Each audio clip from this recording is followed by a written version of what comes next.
नमस्कार साथियों, जय नगलिंग देव, जय धरती माता, जय हिंद। आज मैं आपको श्री अनोप स्वामी जी महाराज के गौरवशाली इतिहास के बारे में बताने जा रहा हूँ। श्री अनोप स्वामी जी महाराज चौहान वंश के क्षत्रिय थे। आपके पिताजी का नाम हीरा सिंह जी एवं माताजी का नाम जैताबाई था। आपका जन्म विक्रम संवत चैत्र शुक्ल 14 संवत 1905 गांव बांगड़ी, तहसील वाली, राजस्थान के पाली जिले में हुआ था। आपके परिवार में दो भाई भीम सिंह जी एवं किशन सिंह जी थे तथा आपके बचपन का नाम ओक सिंह जी था। छोटी सी उम्र में ही पिताजी हीरा सिंह जी का देहांत हो जाने के कारण परिवार के पालन पोषण का भार ओक सिंह जी पर आ गया। अब ओक सिंह जी गांव में बछड़े चराने का कार्य करने लगे तथा जब कभी भी बछड़े गाय का दूध पी लेते तो भी ओक सिंह जी कुछ नहीं करते थे। आखिरकार गांव वालों ने शिकायत कर दी कि बछड़े गायों का सारा दूध पी लेते हैं जिससे हमें दूध नहीं मिलता है। इस पर ओक सिंह जी ने कहा कि बछड़े दूध के लिए तरसते हैं तथा यदि बछड़े अपनी माँ का दूध पी लेवे तो इसमें हर्ज ही क्या है। लेकिन लगातार गांव वालों के विरोध के कारण बछड़े चराने का कार्य छोड़ना पड़ा तथा बाद में मांझी का हुक्म लेकर नौकरी के लिए निकल पड़े। गढ़ सिवाना में नौकरी के लिए आए और पादरू गांव से घोड़ा लाए। फिर सिवाना दीवाने में नौकरी करनी शुरू कर दी। एक बार भवानी नाथ जी महाराज से ओक सिंह जी की भेंट हुई। तब भवानी नाथ जी महाराज ने अपने ब्रह्म ज्ञान में देखकर कहा कि आपकी कर्म की रेखा में 2-3 लोक का पट्टा है, अतः राज का पट्टा उतार दो।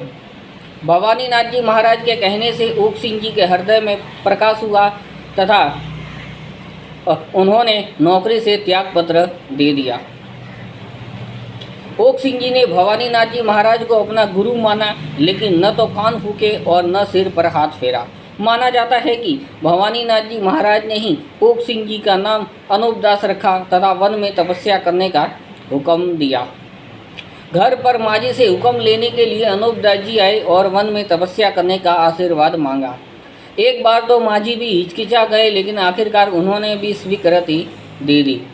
सगपन किया हुआ था, उनको चुनरी उठाकर वन में तपस्या करने के लिए निकल पड़े।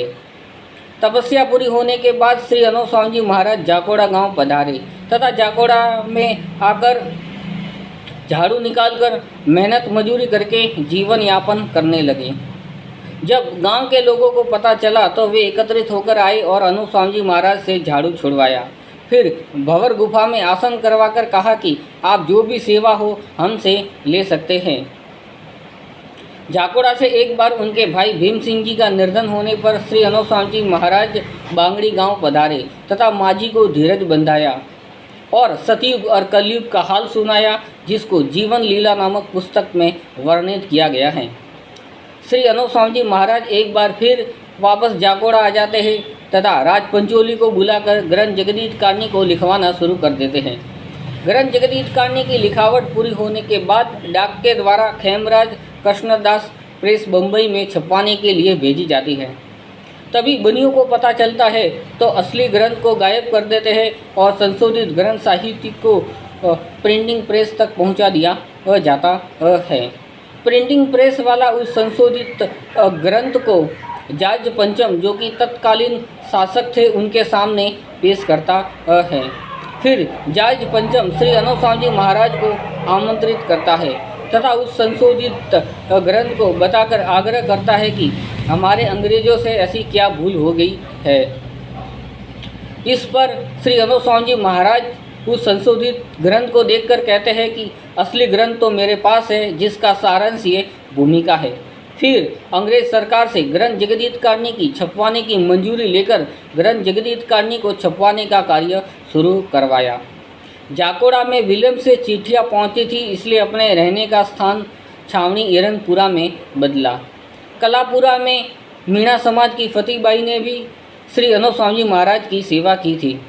एक बार सिरोही श्री अनोप स्वामी जी महाराज पधारे तथा वहाँ पर एक कुटिया बनाई, जिसका नाम झूपड़ी रखा। तभी से लेकर श्री अनोप स्वामी जी महाराज के स्थान को झूपड़ी के नाम से जाना जाता है। सिरोही महाराज के लड़की को कंठमाल हुई थी तो उस समय श्री अनोप स्वामी जी महाराज के वचनों से वह ठीक हो गई तथा जब बाईसा ने रुपये से भरी थैली श्री अनोप स्वामी जी महाराज को देनी चाहिए तो श्री अनोप स्वामी जी महाराज ने लेने से इनकार कर दिया तथा प्रिंटिंग प्रेस में छप रही ग्रंथ जगदीश कारणी के बिल अदा करने की बात कही तथा बाद में बादशाह ने श्री अनोप स्वामी जी महाराज का फोटो खिंचवाकर उनका नित्य दर्शन करके खाना खाने का नियम बनाया। कुछ नासमझ लोग अनोप स्वामी जी महाराज को जैनियों का ऋणी होने का आरोप लगाते हैं, जो कि सरासर गलत है। न तो ग्रंथ जगदीश कारणी किसी व्यक्तिगत ईर्षा से लिखी गई है और न ही सोनी हरिचंद जी महाराज जैनियों के ऋणी थे। उंदरी गांव में भी झुपड़ी बनाई, जिसको अब सुमेरपुर के नाम से जाना जाता है। विक्रम संवत 1978 आषाढ़ बदी दूज के दिन अनोप स्वामी जी महाराज ने अग्नि संस्कार करके अपने शरीर को ब्रह्मांड के 5 तत्वों में विलीन किया तथा उक्त समाधि स्थल पर भव्य प्रतिष्ठा का आयोजन दिनांक 19, 20, 21 अनूप मंडल के भाविकों के द्वारा वर्ष 1997 में किया गया। आप भी इस पवित्र स्थल पर दर्शन करके पुण्य कमा सकते हैं। तो इसी के साथ अनूप मंडल से राजेश सैन, धन्यवाद।